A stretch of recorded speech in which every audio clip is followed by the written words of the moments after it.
Bengali kidney কেয়ারের YouTube চ্যানেলে আপনাকে পুনরায় স্বাগত। আজ এই ভিডিওতে জানব ওয়ে প্রোটিনের বিষয়ে। বিশেষ করে যারা জিম করেন তারা ওয়ে প্রোটিন পাউডার ইনটেক করে থাকেন। এতে বডি মাসল দ্রুত বৃদ্ধি পায়, মাসল স্ট্রেংথ বৃদ্ধি হয়, এক্সট্রা এনার্জি পাওয়া যায়। রিসেন্টলি একটি রিসার্চ করে দেখা গেছে আইসিএমআর এর দ্বারা। আইসিএমআর কি? Indian council of medical research. এই আইসিএমআর একটি রিপোর্ট পাবলিশ করেছে যে প্রোটিন পাউডার ইনটেক এর ফলে কিডনি সমস্যা তৈরি হতে থাকে। যদি আপনি ওয়ে প্রোটিন ইনটেক করেন তবে আপনার জানা উচিত কিডনি কি কাজ করে, ওয়ে প্রোটিন খাবার পর সেটা বডিতে কিভাবে ওয়ার্ক করে। তবে আপনি প্রোটিন সাপ্লিমেন্ট ইনটেক করার আগে তার মাত্রা সম্পর্কে সচেতন থাকতে পারবেন। ওয়ে প্রোটিনের বক্সে বা জারে দেখবেন BCAA লেখা থাকে।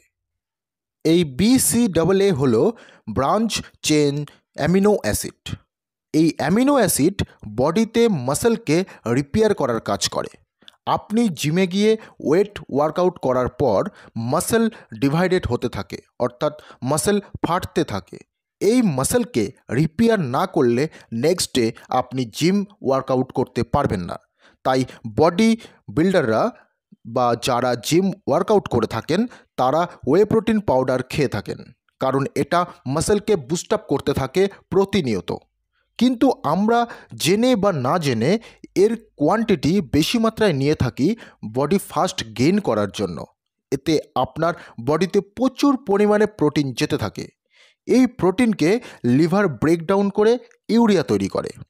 বেশি প্রোটিন বডিতে যাচ্ছে, তাই বেশি ইউরিয়াও তৈরি হচ্ছে। আমরা যে কোনো খাবার খাই না কেন, সেই খাবারকে লিভার ডিভাইডেড করে বডিতে ছোট ছোট টুকরো হিসাবে পরিচালনা করে এবং তা থেকে ইউরিয়া যে নির্গত হয় সেই ইউরিয়াকে বডি থেকে বের করে কে কিডনি। এই ইউরিয়াকে ফ্লাশ আউট করার কাজ করছে তবে কিডনি। বডিতে বেশি ইউরিয়া জমলে কিডনিকে এক্সট্রা ওয়ার্ক করতে হয়। এবার প্রোটিন বেশি নিলেন, জল কম খেলেন, তবে কি হবে? কিডনিতে প্রেশার আসছে। বডি থেকে এক্সট্রা মেটেরিয়ালস ইউরিনের দ্বারা বাইরে বের করতে কিডনির সাফিসিয়েন্ট অ্যামাউন্ট ওয়াটার প্রয়োজন হয়। তাই সঠিক পরিমাণ অ্যামাউন্ট জল বডিতে না থাকলে কিডনিকে ওভারলোডিং হিসাবে কাজ করতে হয়, যার ফলে কিডনি ওভারলোডিংয়ের কারণে ড্যামেজ হতে থাকে। রিপোর্টসে ক্রিয়েটিনিন ইউরিয়া লেভেল বাড়তে থাকে, জিএফআর লেভেল ডাউন হতে থাকে। জিমে বডি ফাস্ট করার উত্তেজনায় অনেকে কম বয়স থেকে ওয়ে প্রোটিন খেতে থাকেন। প্রোটিন পাউডারে যে শুধুমাত্র প্রোটিন থাকে তা নয়, ন্যাচারালভাবে আপনি এই প্রোটিনটাকে প্রোটিন পাউডার ছাড়াও নিতে পারেন। কারণ প্রোটিন পাউডারের মধ্যে 95% প্রোটিন থাকে আর 5% এক্সট্রা কিছু মেটেরিয়ালস থাকে যা আপনার বডির জন্য ক্ষতিকারক। আমরা প্রতিনিয়ত যে খাবার খাই তাতে শুধুমাত্র যে প্রোটিন থাকে তা নয়, প্রোটিনের সঙ্গে ভিটামিন, মিনারেলস, এছাড়াও ক্যালসিয়াম, ফ্যাট, কার্বোহাইড্রেট এসব খাবার কম বেশি থাকে, পটাশিয়াম, সোডিয়াম এসব থাকে।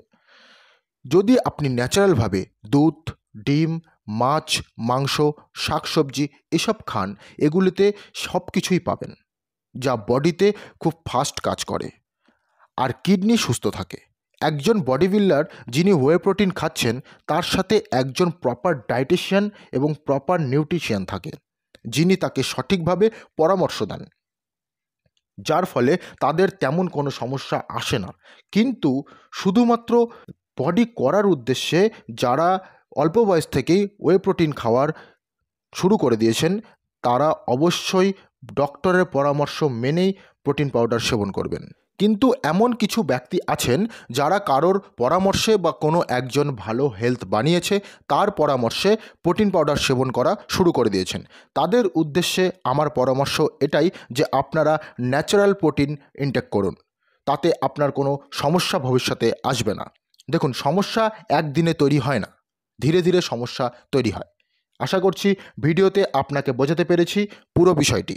ভালো লাগলে ভিডিওটিকে অবশ্যই লাইক করবেন, চ্যানেলটিকে সাবস্ক্রাইব করুন, শেয়ার করে দেবেন। ভালো থাকুন, নিজের কিডনির যত্ন নেবেন। ধন্যবাদ।